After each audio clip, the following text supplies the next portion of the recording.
Como uma cartada para virar o jogo contra a justiça, Jair Bolsonaro convocou seus fiéis para a Avenida Paulista no último domingo, 25 de fevereiro, com o propósito de expor o poder popular. Pelo menos 185 mil seguidores do capitão compareceram nesse ato. Menos do que o esperado pela organização, mas o suficiente para um retrato do apoio dele. Bandeiras de Israel e dos Estados Unidos se misturaram com a brasileira, portadas pelos eleitores que se autodenominam patriotas.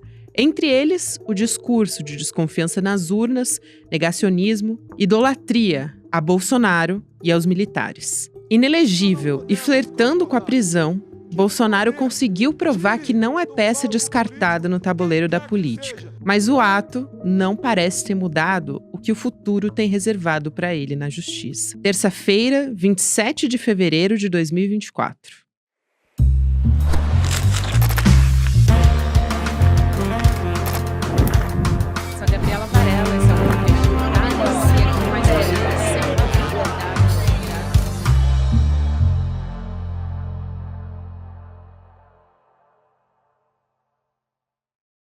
Olá, seja muito bem-vindo, seja muito bem-vinda. Eu sou a Gabriela Varela e esse é o videocast Em Detalhes. E aqui você já sabe, sempre com um convidado, uma convidada, a gente analisa uma temática, uma notícia importante do momento. Mais uma vez, o foco da nossa análise hoje é o dia 25 de fevereiro, que foi o ato pró-Bolsonaro na Avenida Paulista, que mobilizou diversas forças. Eu vou conversar com um professor que vocês já conhecem, o professor João César de Castro Rocha, que é professor de literatura comparada da Universidade do Estado do Rio de Janeiro e também pesquisador da semântica do bolsonarismo. Por isso é tão importante a gente ter essa conversa. Professor, um prazer falar com o senhor mais uma vez. Seja muito bem-vindo aqui ao ICL Em Detalhes.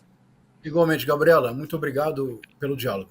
Eu que agradeço, professor. Para começo de conversa, a última vez que nós conversamos, o senhor estava mergulhado em grupos bolsonaristas no Telegram para saber o que estava sendo compartilhado em relação às fake news, a alarmismos, enfim, antes do ato do dia 25 de fevereiro, nesse domingo. E aí, levando em conta esse mergulho que o senhor fez nas redes digitais e o que de fato aconteceu na Avenida Paulista nesse último domingo, eu queria saber o que mais te chamou a atenção, o quanto as redes sociais conseguiram mobilizar as pessoas para irem às ruas e até mais do que isso, o quanto que isso apareceu nos discursos, nos cartazes, nas mobilizações. Como é que o senhor observou tudo isso? Obrigado, Gabriela. Essa pergunta é muito boa, porque houve algo que me surpreendeu. Eu vou então compartilhar com você e com a audiência a minha surpresa. No período de mobilização, houve duas notas dominantes. Ambas eram de caráter político, associadas às notas ao Bolsonaro. Dizia-se que o Lula havia, acredite nisso, Gabriela, havia contratado mercenários para um atentado iminente ao Bolsonaro, e dizia-se também que ele era um perseguido, vítima de uma perseguição em função da sua liderança inconteste, e que havia toda uma trama para levá-la à prisão. Então, antes da manifestação, embora houvesse aqui e ali um tom religioso, especialmente referente a Israel, a nota dominante nos grupos em que eu participo incógnito, a nota dominante era política.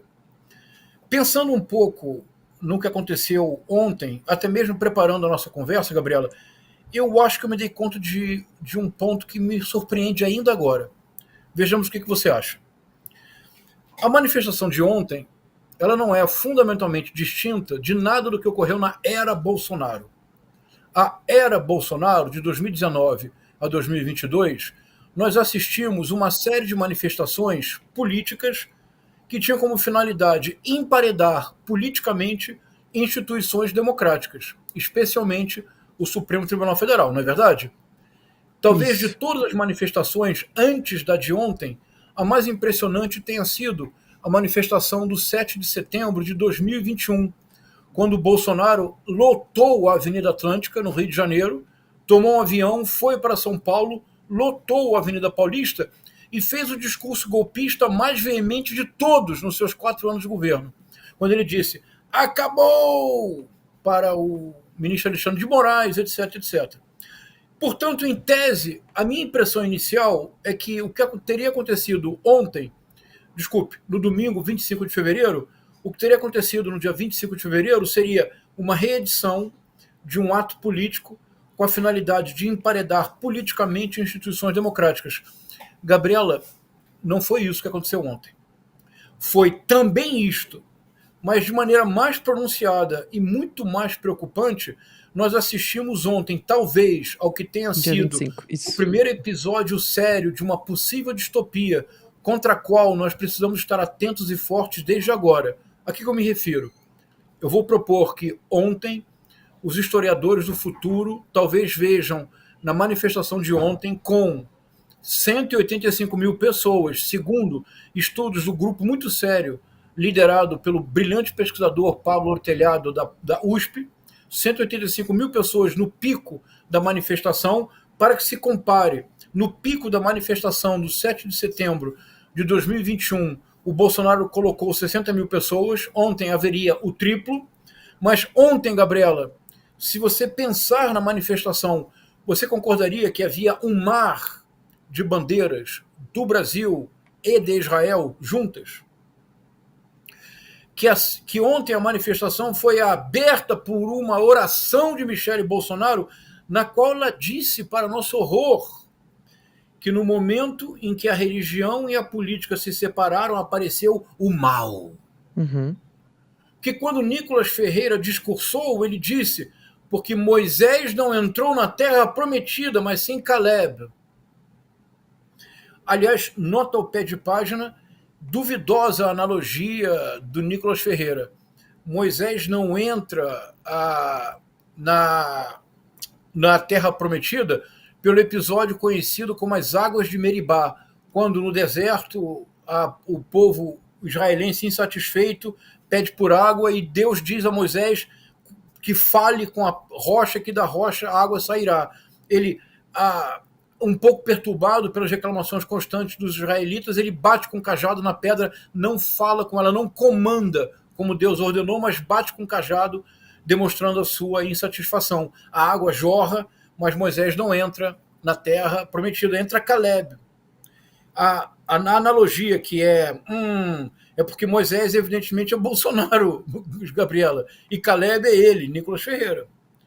Quando toda a atividade teve um mestre de cerimônias que era uma figura curiosa, não comum em grupo, em reuniões políticas, Gabriela. Em reuniões políticas, muitas vezes há uma pessoa que anuncia as outras, mas não anuncia como se fosse uma mescla curiosa de locutor de rodeio com pastor neopentecostal. Houve momentos da fala em que eu tive a nítida impressão de que havia uma trilha sonora, uma sonoplastia, um piano, criando um clima, uma atmosfera. Ontem nós assistimos, e é muito importante que tenhamos os olhos abertos, os ouvidos atentos, Gabriela. Eu creio que ontem nós assistimos à irrupção definitiva na política brasileira de uma tentativa de impor uma religião exclusivista, intolerante, fundamentalista, que tenha sido o ato organizado pelo Silas Malafaia, que tenha sido dado a Silas Malafaia a tarefa de criticar o Supremo Tribunal Federal e não Alexandre de Moraes, com base numa suposta prerrogativa religiosa porque é pastor. Mas a prerrogativa religiosa como pastor quer dizer no templo, quer dizer falando de coisas da religião, não quer dizer tentando interferir na política.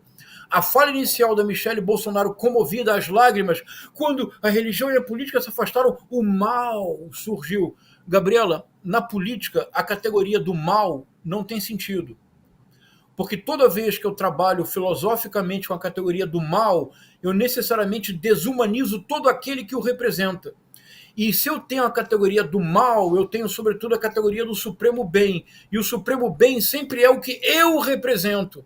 E tudo aquilo que não seja o meu espelho não é apenas um adversário, se torna um inimigo que deva ser eliminado. O que nós assistimos ontem é muito preocupante.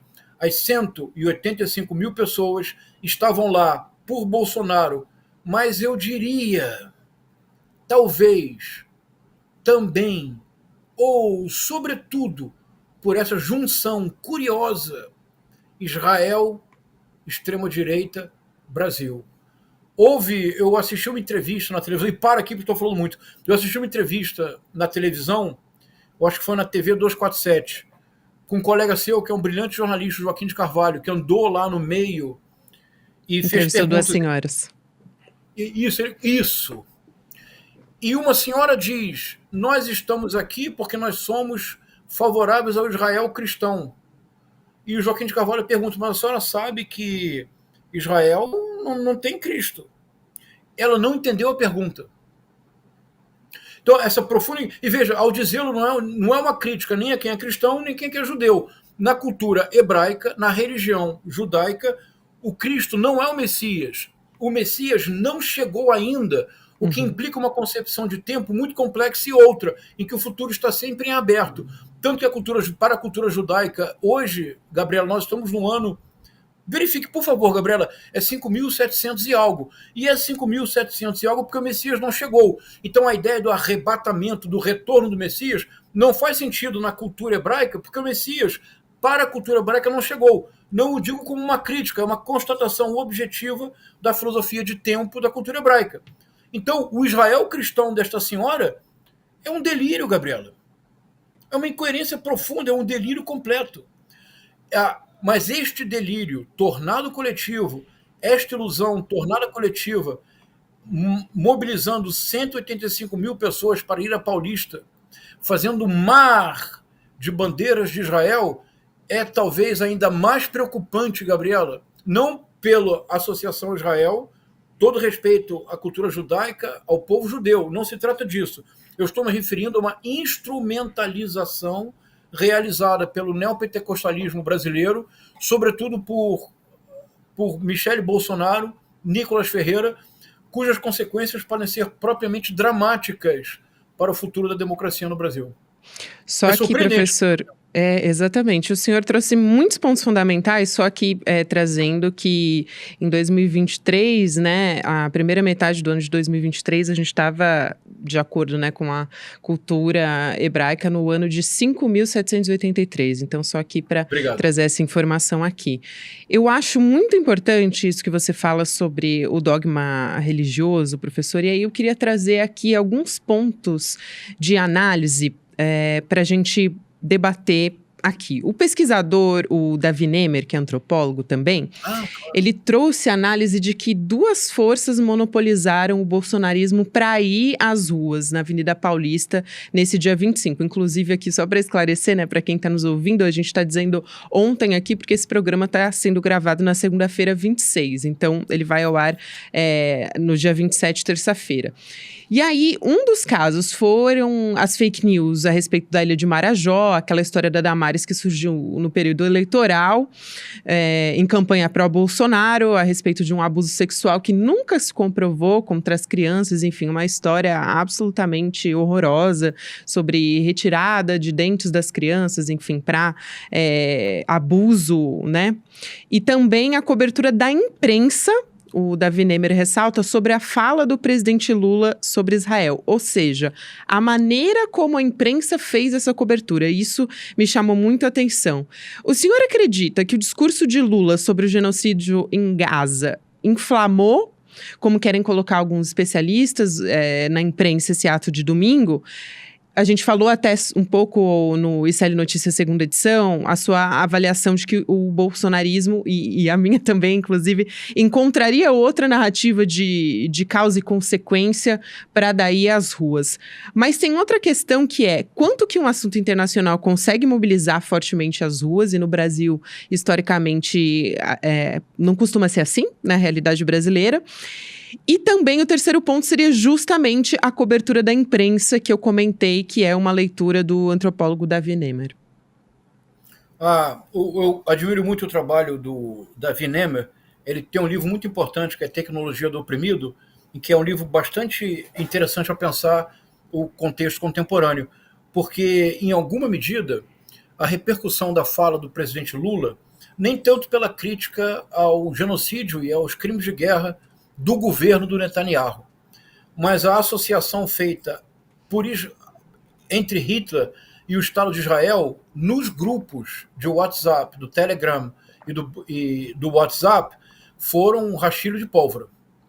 Tanto que nessa entrevista que você também viu, Gabriela, com essas 3 senhoras na Avenida Paulista, isso é mencionado. Eles mencionam, as 3 mencionam essa associação. Isso foi muito importante para o êxito da manifestação.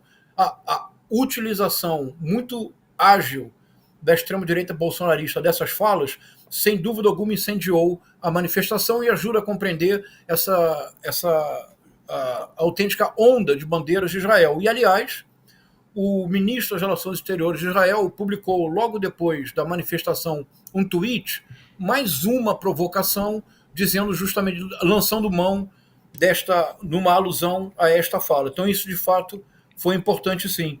Mas aqui tem algo que eu quero pensar com você, Gabriela. É uma reflexão mesmo, vamos pensar em voz alta. A extrema-direita, então, a fala do Lula sobre a necessidade, especialmente da iminência do ataque a Rafah, a fala do Lula foi muito importante. Eu não teria feito a alusão a Hitler. Não era necessário, para o argumento forte do presidente Lula, lançar mão do argumento Hitler, lançar mão do nome Hitler.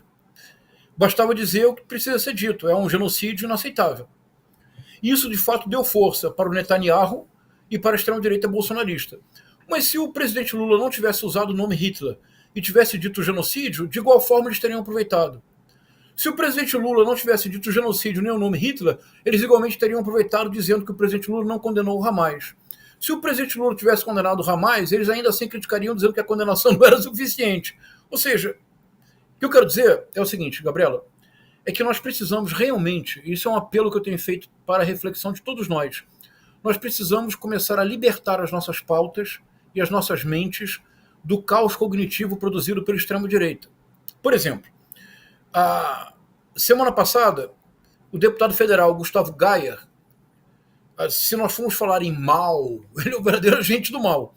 Gustavo Gayer divulgou um vídeo dizendo que ele Gustavo Gayer, foi investigado pela ABIN e que, portanto, ele não nega mais que houve uma espionagem ilegal na ABIN. Mas ele disse que essa espionagem foi feita por agentes infiltrados do PT, Gabriela. Ele fez esta fala dele, repercutiu de imediato nos grupos bolsonaristas do Telegram e do WhatsApp.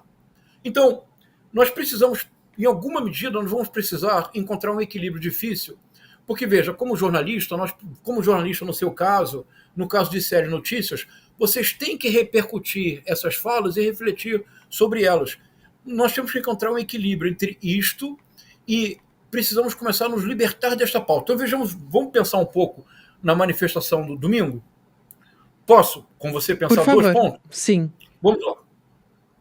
Primeiro ponto. Foi impressionante o número de pessoas que o Bolsonaro levou? Foi. Sim. Nós somos pessoas adultas e maduras, nós não negamos a realidade.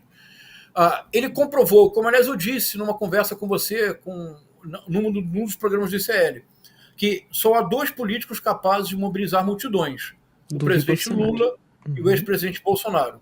Se nós disputarmos numericamente, eu apostaria na vitória do ex-presidente Bolsonaro. Por quê? Meu Deus, como o João diz isso? Porque o ex-presidente Bolsonaro conta com uma máquina permanente de desinformação no WhatsApp, no Telegram, no YouTube, no Twitch. É um sistema muito elaborado, com financiamento transnacional, que não para de produzir conteúdo audiovisual 24 horas, 7 dias por semana.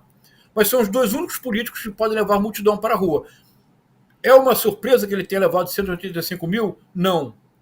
Foi os 700 mil que eles anunciavam? Não. Foi um fracasso? De jeito nenhum. Levar 185 mil pessoas para a Avenida Paulista é um enorme triunfo político. Então, somos honestos e está reconhecido. 2. A manifestação foi uma manifestação tipicamente bolsonarista? Não. Por quê? Ora, como é possível, Gabriela, uma manifestação tipicamente bolsonarista, na qual o Bolsonaro não faz um discurso virulento, na qual os seus seguidores não pedem intervenção militar, na qual não se critica, não se considera o Alexandre de Moraes o ditador da toga e o Supremo Tribunal Federal uma ditadura que deixou de ser disfarçada. Percebe o que eu estou dizendo, Gabriela?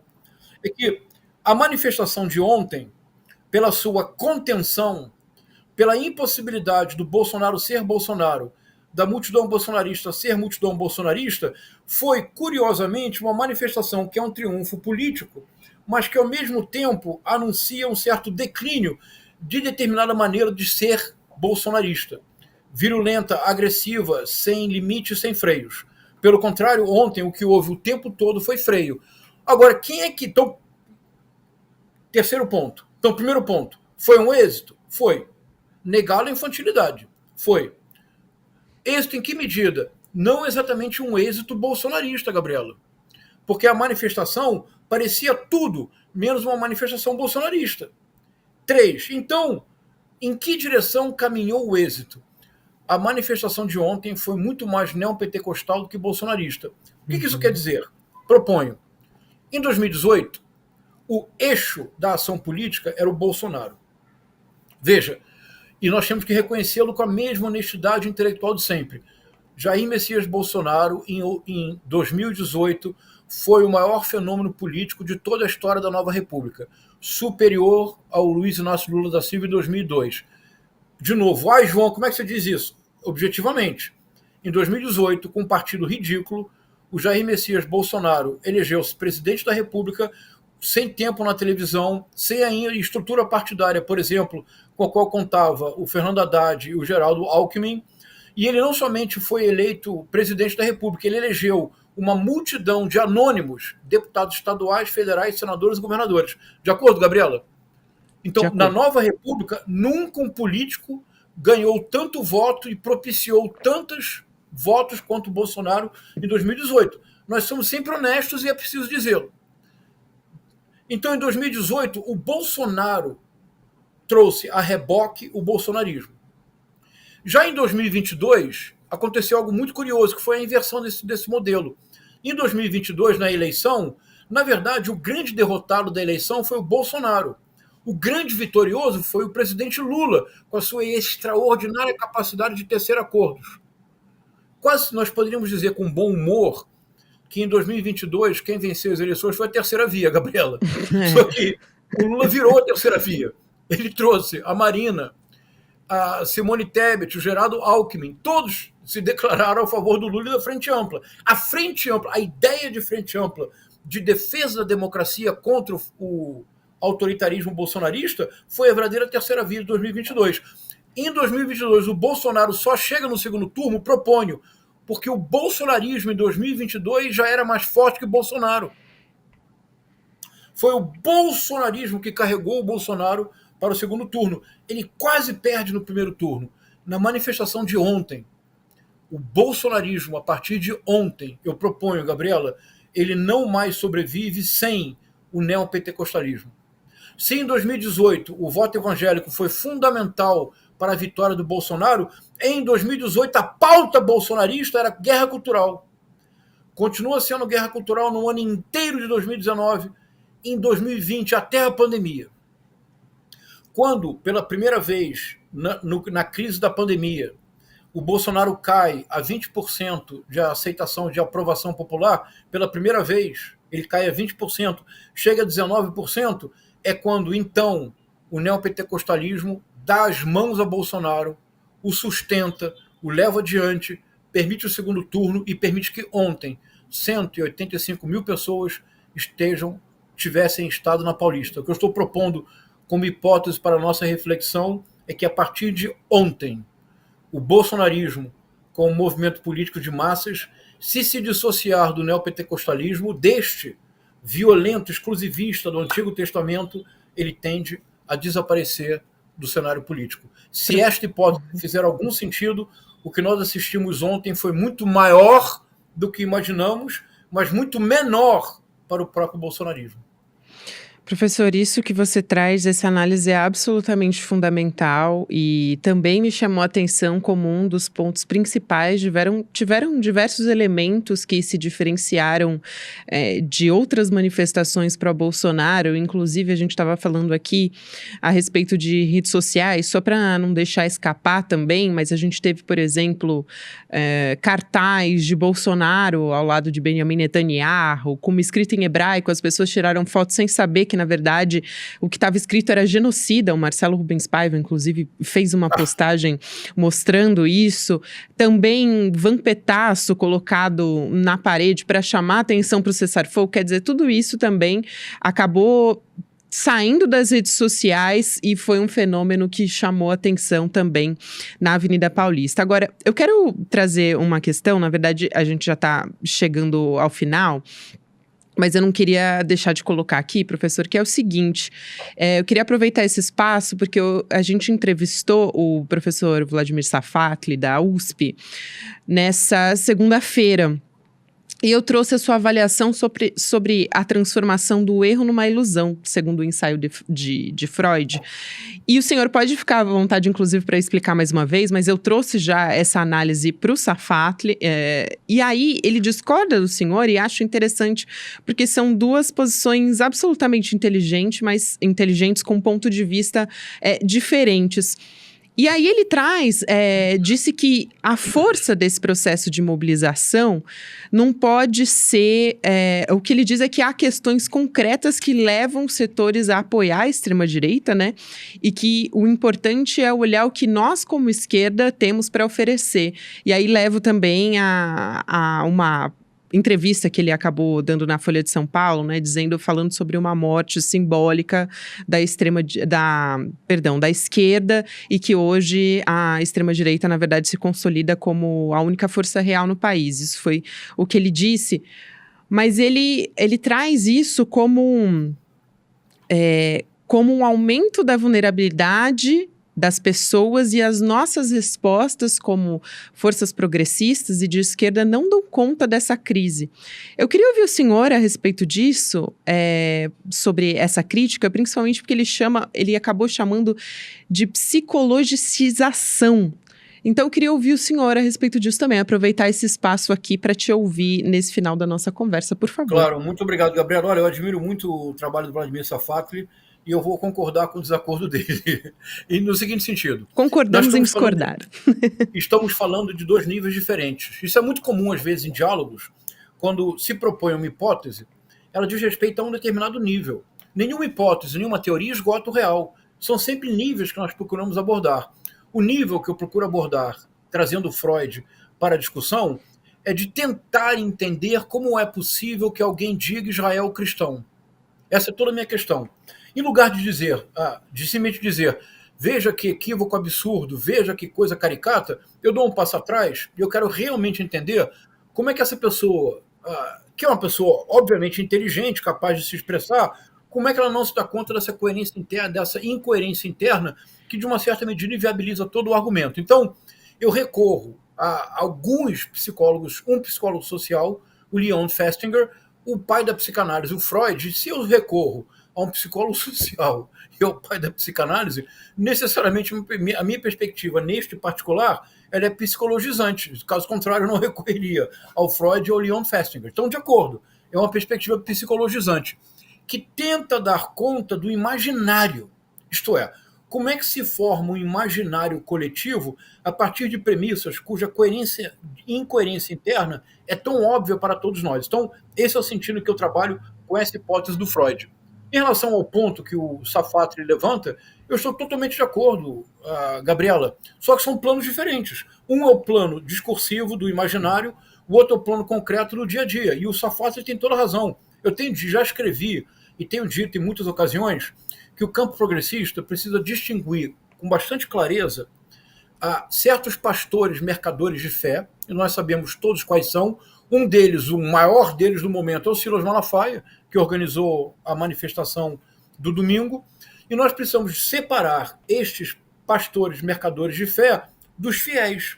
Para os mais de 40 milhões de evangélicos e de evangélicas no Brasil, sempre ressalvando que é uma pluralidade muito grande. Aos batistas que chegaram no Brasil no século XIX, aos presbiterianos, que têm uma tradição teológica muito importante, aos metodistas, que têm formação acadêmica sólida, há universidades metodistas, aliás, há denominações protestantes com universidades importantes no Brasil todo, na Unicinos, no Rio Grande do Sul, por exemplo. Há testemunhos de Jeová, a pluralidade é muito grande, mas dizemos evangélicos, mas que se respeite essa pluralidade. Para os mais de 40 milhões de evangélicos e de evangélicas do Brasil, eles encontram nos seus templos, mesmo no templo do pastor, que pede cartão de crédito, mas diz, não esqueçam da senha, senão não entram no paraíso. Mesmo na igreja deste pastor, mesmo na igreja do pastor Valdemiro Santiago, que quer vender o feijão abençoado por R$500, mesmo nestes templos, quando o fiel ingressa neste templo, ele ingressa num espaço no qual ele tem acolhimento, reconhecimento, ele é uma pessoa importante, e ele, pela primeira vez numa sociedade como a brasileira, para esses mais vulnerabilizados e invisibilizados, ele estabelece uma cadeia de relações. Se ele é um carpinteiro, um eletricista, ele ganha um mercado de trabalho do qual ele não dá conta. Se a esposa é boleira, doceira, quituteira, costureira, de igual forma, naqueles 2-3 mil pessoas do templo, eles formam uma comunidade, eles passam a ter algo que nós, se quisermos ser mais sofisticados, eles passam a ter network. Isso que, para os mais vulneráveis no Brasil, não é nem palavra, não é nem que seja palavra inglesa, não é palavra, não é conceito. Sim. E o mais importante, Gabriela, porque não é só a questão puramente concreta, objetiva, não, é uma questão subjetiva fundamental. Eles ganham linguagem, um repertório comum, uma retórica sobre a própria existência, que é a retórica do pecador arrependido, redimido, renovado numa comunidade. Essa é uma retórica muito importante. É o momento do testemunho nas igrejas neopentecostais, que eles falam. E, olha, a Igreja Universal do Reino de Deus, a TV Record, tem um programa, Gabriela, que passa pelas madrugadas. O programa tem um nome, que este nome é um ensaio. O programa é Fala que eu te escuto. Uhum. Nos templos, eles são escutados e, mais importante, eles ganham algo que é profundamente subjetivo. Quer dizer, não há como pensar essa questão sem psicologizar em algum nível, porque, bem ou mal, eleitores também são seres humanos, evangélicos também são seres humanos, não é verdade? Em lugar de viver num cotidiano que é uma sucessão de agoras desconexos, passar 4-5 horas num transporte público humilhante. Se você é mulher, então, aí é mais do que humilhante, é um assédio constante. No emprego em que você não é respeitado, com um salário que no dia 20, 25 do mês já não existe. Em lugar dessa sucessão de presentes desencantados, os templos evangélicos, as religiões neopentecostais apresentam um tempo outro. É o tempo que agora as pessoas passam a ter, elas têm projetos, elas têm pela primeira vez numa sociedade como a brasileira, direito a futuro. Não é pouca coisa, Gabriela. Então, neste sentido, eu concordo plenamente com o Safatli, que a esquerda democrática, o campo progressista, precisa ter mais sensibilidade para o que os templos evangélicos realizam no dia a dia das pessoas. Mas sem abrir mão da psicologia, porque sem psicologia não somos ninguém. Professor, muito obrigada. Como sempre, as suas análises são excelentes e muito inteligentes. Obrigada pelas reflexões que o senhor trouxe aqui para mim e para a nossa audiência também. Queria mais tempo, inclusive, para a gente conversar, porque é sempre muito prazeroso te ouvir, professor. Um abraço e até a próxima. Muito obrigado, Gabriela. Um abraço para todos. Muito obrigado pelo diálogo.